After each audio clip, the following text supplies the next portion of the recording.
এই সম্পাদ্যটা আঁকার জন্য প্রথম যেটা আমাদের করতে হবে সেটা হচ্ছে যে বাহুগুলোর প্রত্যেক ক্ষেত্রেই, আমি একটা এক্সাম্পল দিয়ে দেখাচ্ছি, প্রত্যেক ক্ষেত্রেই কিন্তু সেম ব্যাপারটা হবে। তো বিষয়বস্তুটা হচ্ছে এরকম যে আমরা এই দুটো যে বাহুর যে দিয়ে দিয়েছে ওই আয়তক্ষেত্রে, সেই বাহু দুটি প্রথমে এঁকে নেব। আমাদের কাজ হচ্ছে প্রথমে ওই আয়তক্ষেত্রটা ড্র করা। আয়তক্ষেত্রটা কোনোভাবেই আগে প্রথমে ড্র করে আমাদেরকে নিতে হবে, এটা হচ্ছে আমাদের প্রথম কাজ। তাহলে কিরম করে করবো আমরা জিনিসটা? প্রথমে আমরা দুটো মেজারমেন্ট আমরা নিয়ে নেব।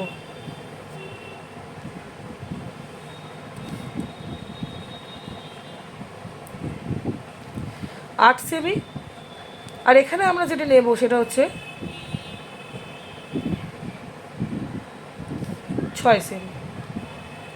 এগুলো এখানে আঁকার পর আমাদের পরবর্তী যে কাজটা, সেই কাজটা হচ্ছে আমরা খাতাটাকে একটু ঘুরিয়ে নিয়ে অঙ্কটা করব। যেহেতু এটা একটা বড় সম্পাদ্য, তো তোমরাও যখন পরীক্ষার হলে যখন পেজ পাবে তখন খাতাটা এইভাবে ঘুরিয়ে কিন্তু তোমরা অঙ্কটা করতে পারো। সেক্ষেত্রে কিন্তু তোমাদের সুবিধা হবে অনেক বেশি।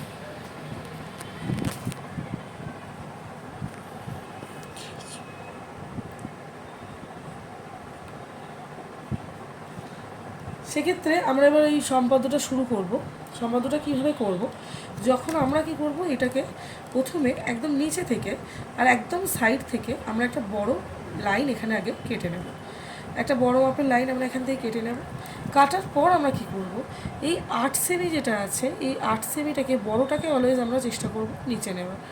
8 সেমিটাকে আমরা কি করব, এইখানে বসিয়ে, এন্ড পয়েন্টে বসিয়ে আমরা এখানে এটা কেটে নেব। কাটা হয়ে গেল। কাটার পর আমরা এবার কি করব, এইখানেতে 90 ডিগ্রিটা আঁকবো।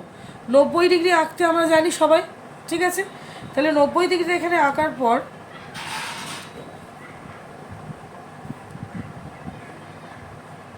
90 ডিগ্রি আমাদের আঁকা হয়ে গেল। প্রায় আমরা এই বৃত্তচাপটা একটু বাড়িয়ে দেবো যদি প্রবলেম হয়ে থাকে। তো 90 ডিগ্রি আমাদের হয়ে গেল এখানে আঁকা। 90 ডিগ্রিটা আঁকার পর আমরা যেটা করব সেটা হচ্ছে, এই যে 90 ডিগ্রি পর এখানটা আমরা 90 ডিগ্রি জুড়ে দেওয়ার পর এখানটা কি হবে, 6 সেন্টিমিটার যেটা আর একটা আমাদের বাহু আছে, সেই বাহুটাকে আমরা কি করব, এখান থেকে কেটে নেব। বাহুটা কেটে নেওয়ার পর আমরা কি করব, এখান থেকে শুরু করে বাহুটা এখান থেকে নিয়ে নেব। সেম পরিমাপটা নিয়ে আমরা এখান থেকে বাহুটাকে কি করব, কেটে নেব। এইটা আমাদের কাজ এখানে হলো। এর পরের যে কাজটা আমরা করব, এই বাহুটা সমান করে এইখানে বসিয়ে একটা বৃত্তচাপ অঙ্কন করব, এবং এই বাহুর সমান করে,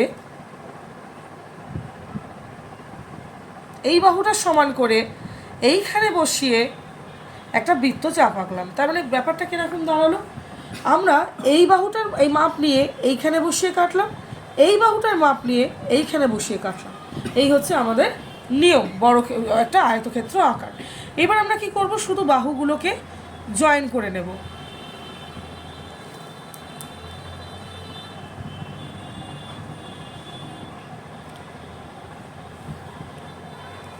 ব্যাস, এই হচ্ছে আমাদের আয়তক্ষেত্র কমপ্লিট। এবার আমাদের কী করতে হবে, আয়তক্ষেত্রের সমান করে আমাদের একটি কি আঁকতে হবে, বর্গক্ষেত্র আঁকতে হবে। এবার আয়তক্ষেত্রের সমান করে বর্গক্ষেত্রটা আঁকতে গেলে আমাদের যেটা করতে হবে সেটা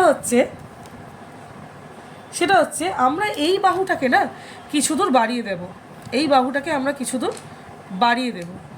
তো আমি এটা বাড়িয়ে দিচ্ছি কিছু দূর, একদম সমানভাবে স্কেল রেখে কিছু দূর বাড়িয়ে দেবো। পরের স্টেপটা হচ্ছে, এই যে এই পরিমাপটা আছে, এই পরিমাপটা নিয়ে এইখানে বসিয়ে আমরা কেটে নেব। এই পরিমাপটা নিয়ে এখানে বসিয়ে কেটে নেব। এটা আঁকার পর আমরা এখানে এই পরিমাপটা নিয়ে বসিয়ে এখান থেকে কেটে নেওয়ার পর আমরা যেটা এবার করব সেটা হচ্ছে, এবার এইখান থেকে এই পর্যন্ত পুরো জায়গাটাকে আমরা কি করব, সমদ্বিখণ্ডিত করব।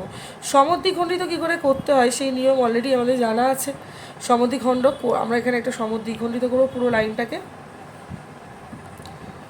সমদ্বিখণ্ডিত করার পর যেটা আমরা করব সেটা হচ্ছে, তাহলে এদের যে লাইনটা, এবার আমরা কি করব, এই লাইনটা আমরা জুড়ে দেব। এই লাইনটা জুড়ে দেওয়ার পর আমরা কি করব, এই আমাদের কেন্দ্র আর এই হচ্ছে আমাদের ব্যাসার্ধ, এই দিয়ে আমরা একটা অর্ধবৃত্ত এখানে এঁকে নেব। এই হলো আমাদের অর্ধবৃত্তটা।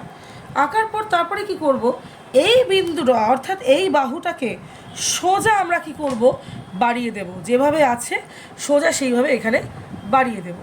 যেইখানে গিয়ে একটি আমাদের ছেদ করবো, আমরা যদি পুরো জিনিসটা একটা নাম দিতে চাই, আমি এটাকে এ বি, এটাকে হচ্ছে তোমার সি, এটাকে আমরা ডি নাম দিলাম, আর এটাকে আমরা ই নাম দিলাম। এরপরে আর এটাকে হচ্ছে এফ নাম দেওয়া আছে। তো এবার আমাদের পরের স্টেপটা যেটা হচ্ছে, এখানে ছেদ করলো, এটা ছেদ করার পরের স্টেপটা হচ্ছে আমরা এই ডিই মাপটা নেব। ডিই মাপটা নিয়ে আমরা যেটা করব, একবার এই লাইনের ওপর কাটবো, তারপরে এইখানে বসিয়ে আবার একটা বৃত্তচাপ আঁকবো, আবার এখানে বসিয়ে একটি বৃত্তচাপ আঁকবো। অর্থাৎ আমরা ডিই বাহুটা নিয়ে সেই বাহু বিশিষ্ট বর্গক্ষেত্র এখানে অঙ্কন করলাম। অর্থাৎ কিভাবে করলাম, এই যে ডিই ভ্যালুটা আমাদের কাছে এলো, মানটা এলো, সেই ডিইর পরিমাপটা আমরা কম্পাসে নিয়ে নিলাম, নিয়ে একবার এই লাইনের ওপর কাটলাম, একবার এইখানে বসিয়ে একবার একবার কাটলাম, আর একবার এইখানে বসিয়ে কাটলাম। প্রত্যেক ক্ষেত্রে কিন্তু পরিমাপটা আমাদের সেমই ছিল, আমরা কোনো রকম কোনো চেঞ্জেস এখানে করিনি।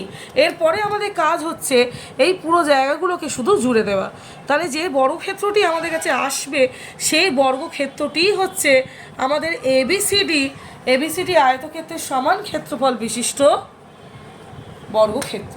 অর্থাৎ আমরা নিচে লিখে দিতে পারি এই লেখাটা একবার, যে ই ডি এফ জি বর্গ হলো আয়তক্ষেত্র এবিসিডির সমান ক্ষেত্রফল বিশিষ্ট